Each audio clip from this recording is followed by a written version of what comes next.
My name is Mitchell Renz. Please follow me on Twitter at MitchellRenz365 and make sure that you subscribe, as I point, let me point to the right way, to youtube.com/Raiders Report so you get all the new Raider shows that I got coming out. And if you guys want your rumors on the show, again, subscribe, youtube.com/Raiders Report. My next segment that I'm getting into are the best and the worst Raiders entering the bye week for Oakland. And the first guy I got coming up, it's Marshawn Lynch, and I really hope he's going to be healthy, but it's not looking like that. He's been running with toughness all season. He's been setting the tone for an Oakland Raiders team that definitely needs it, and he's been able to take pressure off of Derek Carr, and we've seen these last few games how much Derek has struggled without a guy like Marshawn Lynch. He's had 11-plus touches in every single game this season. Every single game. 90 carries, 376 yards, 15 catches, 84 yards. Marshawn, my man, I hope you're healthy because we need you in Raider Nation land, or else it's going to be hard to watch because he's one of the only guys that I really look forward to watching on offense at the moment. The number 2 guy is Tahir Whitehead. This is one of those guys who came over from the Lions. He's had 2 straight seasons of over 100 tackles, and he looks like he's going to be over 100 tackles again this year. Currently leading the Raiders with 43 tackles. No other Raider has over 30 tackles this season. When I watch him, I think he is no doubt the captain of that defense. Yes, it's a bad defense, but still, he's at least going out there and he's playing with a lot of heart, playing with a lot of snaps. Tahir, keep it up, my man. Keep it rolling. I think the best player on the Raiders team that I've seen so far is Mo Hurst. And I'm giving a shout out to friend of the show, Mo Hurst. This guy's been great in the trenches. He's been playing with a ton of heart on every play. And you can see when he makes a play, the entire Raiders team, the entire Raiders organization gets lifted up. 2 sacks, 1 forced fumble, and let me just say that, a big forced fumble, 3 passes defended. Maurice Hurst has been the best Raider entering the bye week thus far, in my opinion. But I want to know from y'all, because this show isn't just about me.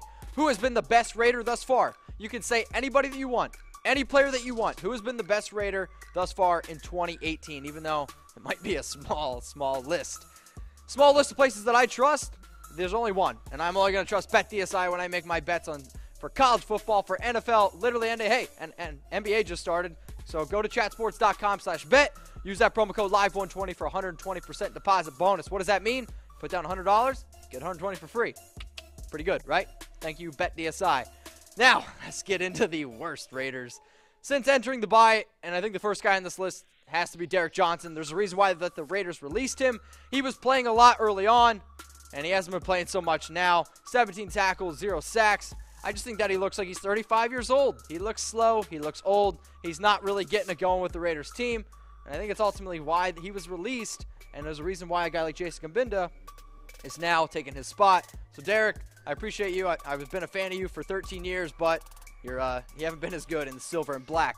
The next guy I think has been the worst Raider, it's Gareon Conley. I think he's been the worst Raider on defense. A guy who has one of my breakouts, because this guy has all the talent in the world. It's there. I just don't think he has the mind or the intelligence to play quarterback at the NFL position. Like, he didn't play a single snap in Week 6. He's a first-round pick in 2017, and he's not even playing because he can't get on the field because he's just getting outplayed by other cornerbacks. 10 tackles. He does have an interception, and he does have a touchdown. So, sure, his stats look okay. But you invest a first-round pick in Gareon Conley to not play at all in Week 6. Gareon, sorry, my man, you're a loser. The biggest loser, and I think I'm going to get a lot of agreement on this, it's Derek Carr. And the reason why it's Derek Carr is because he's making $25 million. He is no doubt the guy that they are paying the most around, and he's supposed to be a franchise quarterback. But 7 touchdowns, 8 interceptions, tied for the most interceptions in the NFL with 8. He's tied with Case Keenum.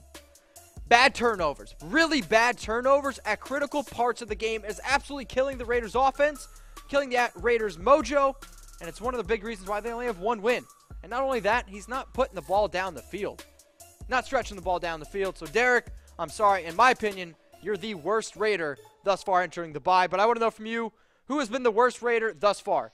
Please comment below. Let me know if you want to hit me up on Twitter. I would definitely appreciate that. Raider Nation, thank you so much for tuning in to the Raiders Report. I'm hoping the season gets a little bit better. I will say that you guys make my week being able to talk to you, and I hope that I make yours. Please follow me on Twitter at MitchellRenz365. No game this week, so I won't be there. So I'll be back Wednesday. So until then, go Raiders.